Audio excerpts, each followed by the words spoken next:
വരുന്ന തെരഞ്ഞെടുപ്പിൽ മുഖ്യമന്ത്രി സ്ഥാനാർത്ഥി ഉണ്ടാകില്ലെന്ന് കേരളത്തിലെ കോൺഗ്രസ് നേതാക്കളോട് ഹൈക്കമാൻഡ് വ്യക്തമാക്കിയിരിക്കുകയാണ്.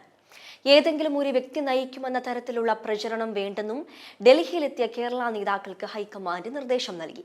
വിജയസാധ്യത കണക്കിലെടുത്താണ് സ്ഥാനാർത്ഥികളെ നിർണയിക്കുകയെന്നും തെരഞ്ഞെടുപ്പിൽ വിജയിച്ച ശേഷം മാത്രമേ മാനദണ്ഡങ്ങൾ അനുസരിച്ച് മുഖ്യമന്ത്രിയെ തിരഞ്ഞെടുക്കുകയുള്ളൂവെന്നും AICC അറിയിച്ചു. കോൺഗ്രസിനുള്ളിലെ കേരളത്തിലുള്ള പ്രശ്നങ്ങൾ കേരളത്തിൽ തന്നെ തീർക്കണമെന്നും മൂന്നാമതൊരു വട്ടം കൂടി പരാജയം ഏറ്റുവാങ്ങിയാലുള്ള പ്രത്യാഘാതങ്ങൾ എന്തായിരിക്കുമെന്നും AICC നേതാക്കളോട് പറഞ്ഞു. മുഖ്യമന്ത്രി സ്ഥാനാർത്ഥി താനാണെന്ന തരത്തിലുള്ള പല നേതാക്കളുടെയും രീതികൾ അംഗീകരിക്കാൻ കഴിയുന്നതല്ലെന്നും AICC കൂട്ടിച്ചേർത്തു. ഏതെങ്കിലും ഒരു വ്യക്തി നയിക്കുമെന്ന തരത്തിലുള്ള തെരഞ്ഞെടുപ്പ് പ്രചാരണം വേണ്ടെന്നും മികച്ച സ്ഥാനാർത്ഥികളെ കണ്ടെത്തി തെരഞ്ഞെടുപ്പിൽ നിർത്തണമെന്നും തന്റെ ആളല്ലെങ്കിൽ പ്രത്യേക ഗ്രൂപ്പ് എന്ന തരത്തിലുള്ള മാനദണ്ഡമല്ല, പകരം ജയസാധ്യത മാത്രമായിരിക്കണം മാനദണ്ഡമെന്നും AICC അറിയിച്ചു. നിലവിൽ കോൺഗ്രസിലുള്ള തർക്കങ്ങൾ കേരളത്തിൽ തന്നെ പരിഹരിക്കാനായി ഒരു കോർ കമ്മിറ്റി നിയോഗിക്കുമെന്നും ഹൈക്കമാൻഡ് പറഞ്ഞു. കേരളത്തിലെ കോൺഗ്രസ് നേതാക്കൾ തന്നെ ആയിരിക്കും ഈ കമ്മിറ്റിയിലെ അംഗങ്ങൾ. എന്നാൽ ഹൈക്കമാൻഡിന്റെ മേൽനോട്ടത്തിലാകും ഈ താൽക്കാലിക സമിതി പ്രവർത്തിക്കുക. കസേരയ്ക്കുള്ള വടംവലി നിർത്താൻ ആവശ്യപ്പെട്ടെങ്കിലും ആരാകും മുഖ്യമന്ത്രി എന്നതിൽ ആശങ്ക തുടരുകയാണ് സംസ്ഥാന കോൺഗ്രസിൽ. കോൺഗ്രസ് വീണ്ടും അധികാരത്തിലെത്തിയാൽ മുഖ്യമന്ത്രിയാകുക KC വേണുഗോപാൽ ആകുമോ എന്നതാണ് ഈ ആശങ്കയ്ക്ക് പിന്നിൽ. മുഖ്യമന്ത്രിയായി ആരെയും ഉയർത്തിക്കാട്ടില്ലെന്ന് ഹൈക്കമാൻഡ് വ്യക്തമാക്കിയ സാഹചര്യത്തിൽ ഇത് നിയമസഭാ തെരഞ്ഞെടുപ്പിൽ മത്സരിക്കുന്നവരെ വെട്ടി മുകളിൽ നിന്നും ആളെ കൊണ്ടുവരാനുള്ള നീക്കമാണെന്നാണ് വിലയിരുത്തൽ.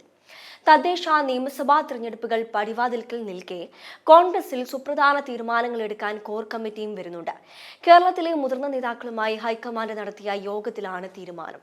പാർട്ടിയിലെ ഗ്രൂപ്പിസം കുറയ്ക്കാനാണ് കോർ കമ്മിറ്റി എന്ന ആശയം കൊണ്ടുവരാൻ കേരളത്തിൽ ഗ്രൂപ്പിന് അതീതനായി വളരാൻ KC വേണുഗോപാലും ഇനി ശ്രമിച്ചേക്കും. പ്രതിപക്ഷ നേതാവ് VD സതീശനുമായി ഷാഫി പറമ്പിൽ അകന്നതിന് പിന്നാലെ KC വേണുഗോപാലുമായി ചേർന്ന് കോൺഗ്രസിനുള്ളിൽ പുതിയ അധികാര അച്ചുതണ്ടായി മാറിയിരിക്കുകയാണ്.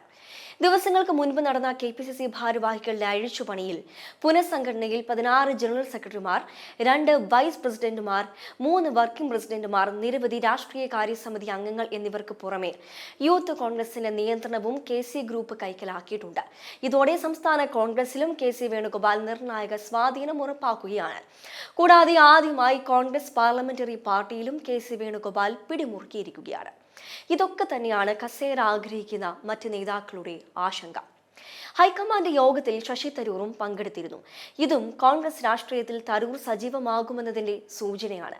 പാർട്ടി ജയിക്കും മുൻപേ മുഖ്യമന്ത്രിയാകാൻ ചിലർ മത്സരിക്കുന്നുവെന്ന് കോൺഗ്രസ് ഹൈക്കമാൻഡിന് മുന്നിൽ പരാതി ഉയർന്നു. ഏതാനും മുതിർന്ന നേതാക്കളാണ് കേരളത്തിലെ കോൺഗ്രസിന്റെ നേതൃത്വത്തിൽ തുടരുന്ന അനൈക്യം ഹൈക്കമാൻഡിന് മുന്നിൽ അവതരിപ്പിച്ചത്. പരാതികൾ പരിഗണിച്ച കോൺഗ്രസ് അധ്യക്ഷൻ മല്ലികാർജ്ജുൻ ഖാർഗെയും രാഹുൽ ഗാന്ധിയും നേതാക്കൾ ഐക്യത്തോടെ പോകണമെന്നും സംസ്ഥാനത്ത് ജയം ഉറപ്പാക്കണമെന്നും വൈകിട്ട് നടന്ന സംയുക്ത യോഗത്തിൽ നിർദ്ദേശിച്ചു.